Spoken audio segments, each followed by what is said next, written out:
off here, my brother. That's all the major ones done. Let's have a look here. We got Twitter quietly in the background have added 30 tokens onto their crypto price index feature. So even though not much is being said, he's definitely slowly going into a bit more of a push with cryptocurrencies, and really not made a big noise about it. The new additions are part of the social media giants dollar cash tags feature that was announced, and they included Tether, USDT, XRP, Solana, AVAX, ADA, Doge, Shiba, and a few others. So yeah, he wants to incorporate crypto, and he's making moves to do it. Very interesting. Yeah. I was disappointed when he did that poll, and everyone said he should step down. He said as soon as he finds a replacement, he'll step down. I don't know. Yeah, that's tough to know if it was real because that got a lot of positive press. Like I remember even Vitalik Buterin said, "I actually respect this." I also don't think that it's a bad move. Like because he can still run whatever he needs to run, but like the specific position of the CEO is a very specific position to be in. Like not everyone is a good CEO. So for him, he might be a better CEO at SpaceX or Tesla because he grew those from the ground up. Versus Twitter, he's like, okay, maybe this isn't the kind of company I should be CEO at. Maybe it should be someone else. I don't really have a problem with that. The idea of these tokens coming out is very interesting to me because this is going to add an entire new market of monetization for content creators, betting on content creators. Who's going to have the coolest guest next week? Is Rock Radio going to do it? Should we, tip? Should we invest? Like, I just think that's going to become a gamified world of content creators, of consumers, and it's all going to be blended together into this beautiful framework of the foundation of the fucking metaverse, fam. The metaverse, baby. So like I predicted that Mark Zuckerberg will be stepping down from Facebook. It's not news yet. I've got a prediction here. Do you want to know who I think the next CEO of Twitter is going to be? Oh, wait. Let me see if I can guess it. Would I guess it, you think, or no? Possibly. Okay. New CEO of Twitter. Who could even be in the running for that? Mr. Beast, I heard, was in the running for that. I don't think that would happen, or Lex Fridman. I don't think either of those will happen. I'm not sure. I don't know. So you're completely right. I think Mr. Beast, you've been saying all along to me about Twitter that their future, the way they monetize, yes, they're $8 for blue tick, whatever. The way to really monetize is video content, to really go into content. Who better to run that than Mr. Beast? Someone who understands that YouTube algorithm like the back of his hand. Yeah. Someone that knows content like the back of his hand. Who better to do that? If there's a lot of ifs, if that is Twitter's game plan, if he agrees that that's where they need to be positioned in order to get the most out of it, then I think the obvious play is Mr. Beast. Maybe Mr. Beast is very fucking busy though. Like I don't know how he would do that and film YouTube videos. And I know for a fact that Jimmy, Mr. Beast, only cares about YouTube. He only cares about videos. He only cares about being the greatest YouTuber ever.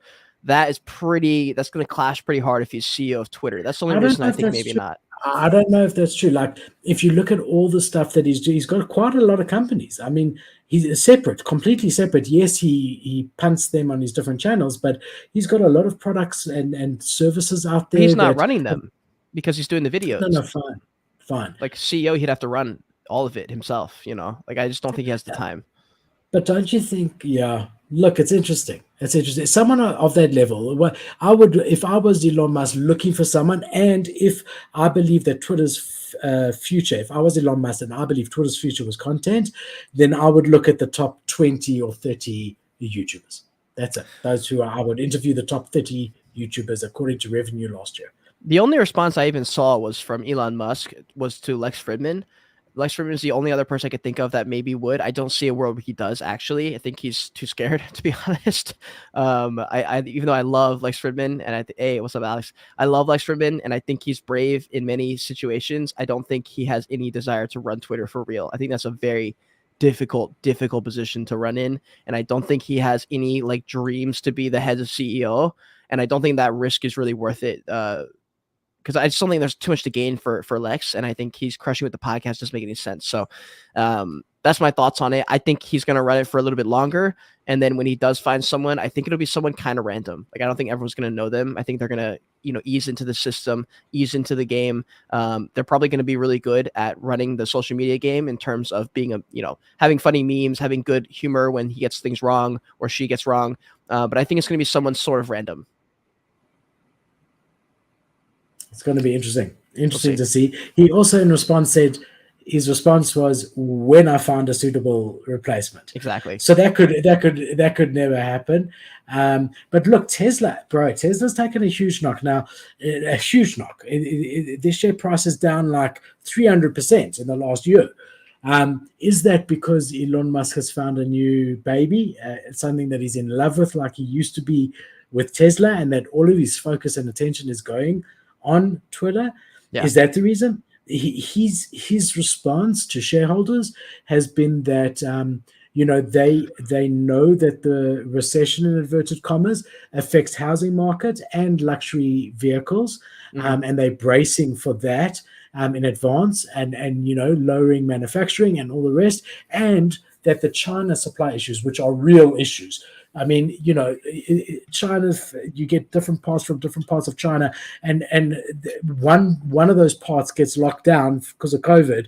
You can't get the one part that you need. That screws your whole production line. So those are his two reasons for doing it. Or is it just that he's now in love with Twitter? No, I think he's gonna. I don't know. I don't.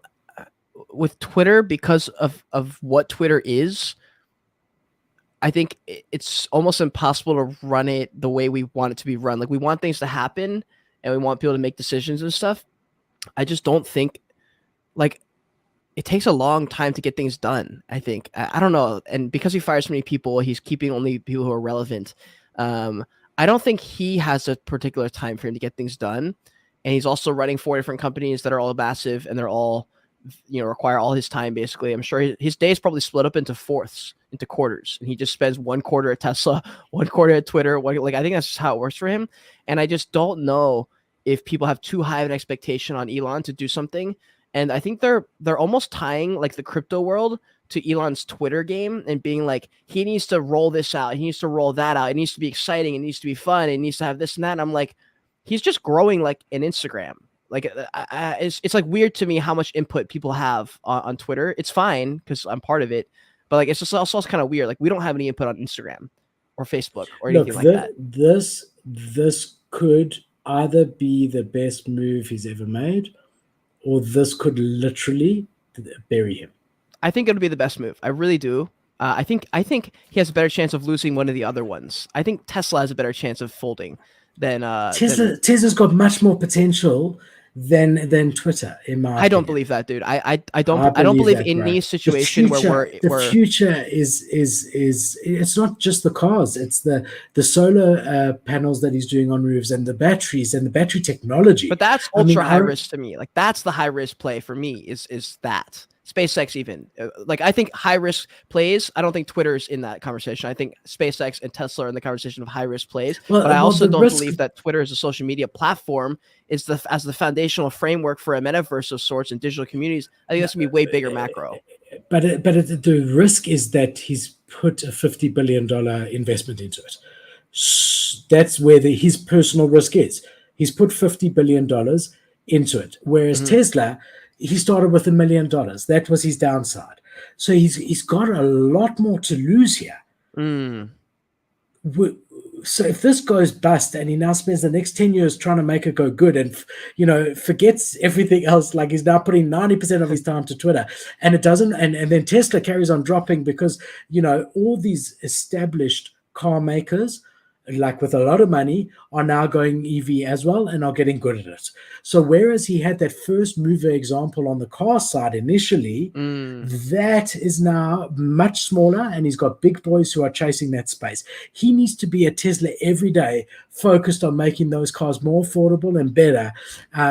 Now he's invested so much in Twitter that he's got $50 billion. He's thinking, hold on, let me try to get this right.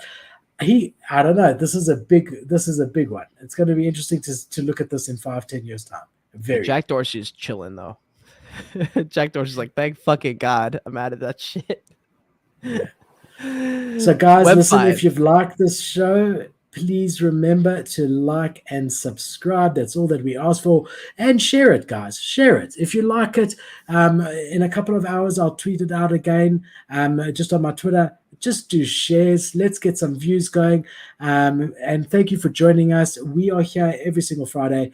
Freestyle Fridays, Kate and I, 9:30 CEST. Come back. We love having you. Keep bringing you the latest NFT, crypto, and Web3 news. Thank you, everybody. Keep well.